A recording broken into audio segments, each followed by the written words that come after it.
बिस्मिल्लाहिर्रहमानिर्रहीम। अस्सलाम वालेकुम। दोस्तों, पाकिस्तान में बारिशों की कमी के बायस मुल्क को शदीद खुश्क साली का सामना है, जिसके नतीजे में पानी का बहरान खतरनाक हद तक बढ़ चुका है। डैमों के ज़खायर कम हो रहे हैं, ज़ेर ज़मीन पानी की सतह नीचे जा रही है और शहरी पानी की एक एक बूंद को तरसने लगे हैं। आज की वीडियो में हम आपको इस बहरान की संगीनी, हुकूमती इक़दामात और आवाम को दरपेश मुश्किलात से आगाह करेंगे, तो वीडियो को आखिर तक लाजमी देखें। पाकिस्तान में बारिशें कम होने के बायस खुश्क साली ने खतरनाक सूरत हाल इख्तियार कर ली है। पानी की किल्लत के बायस न सिर्फ घरेलू सार्फिन बल्कि ज़राअत और सनतें भी शदीद मुतासिर हो रही हैं। रावलपिंडी में ज़ेर ज़मीन पानी की सतह 700 फीट तक नीचे जा चुकी है, जिस पर वासा ने शहर में एमरजेंसी नाफिज कर दी है। इंतजामिया का कहना है कि अगर फरवरी और मार्च में बारिशें न हुई तो ये बहरान मजीद शिद्दत इख्तियार कर सकता है। किसानों के लिए भी सूरत हाल इंतहाई तशवीशनाक है। नहरी और बारानी इलाकों में पानी की दस्तयाबी कम होने के बायस गंदम की पैदावार शदीद मुतासिर होने का खदशा है। फैसलाबाद समेत कई इलाकों में काश्तकार सीवरेज का पानी इस्तेमाल करने पर मजबूर हैं, जो इंसानी सेहत के लिए भी खतरा बन सकता है। दूसरी तरफ थरपारकर के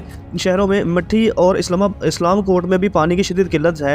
1 लाख से ज़ायद अफराद को गुज़िश्ता 2 माह से मीठे पानी की फराहमी बंद है और शहरी बोरिंग के खारे पानी पर गुजारा कर रहे हैं। महकमा मौसमियात के मुताबिक रवां हफ्ते मुल्क के बेशतर इलाकों में बारिश का कोई इम्कान नहीं। अलबत्ता 18 और 19 फरवरी को खित्ता पुठार, सवात, कलाम, कोयटा और गिलगित बिल्तिस्तान में चंद मुकामात पर हल्की बारिश हो सकती है। ताहम माहिरीन का कहना है कि ये बारिशें खुश्क साली के बहरान को हल करने के लिए नाकाफी होंगी। दूसरी जानब पानी के गैर ज़रूरी इस्तेमाल पर सख्ती की जा रही है। वासा रावलपिंडी ने पहले ही आवाम को पानी के कम इस्तेमाल की हदायत की है और 2 अफराद के चलान भी किए जा चुके हैं। माहिरीन के मुताबिक पाकिस्तान को पानी के इस बहरान से निपटने के लिए हंगामी इक़दामात करने की ज़रूरत है, जिनमें वाटर कंजर्वेशन, डैमों की तमीर और जदीद आबपाशी निज़ाम शामिल हैं। दोस्तों, पानी ज़िंदगी है और अगर हमने आज इस पानी की बचत न की तो आने वाले दिनों में मज़ीद संगीन हालात का सामना करना पड़ सकता है। हुकूमत को भी चाहिए कि वो इस बहरान के हल के लिए फौरी इक़दामात करें। आप इस बारे में क्या सोचते हैं? अपनी राय कमेंट्स में ज़रूर दें और मज़ीद अहम खबरों के लिए हमारे चैनल रियल न्यूज़ पाकिस्तान को सब्सक्राइब करें। मिलते हैं अगली वीडियो में,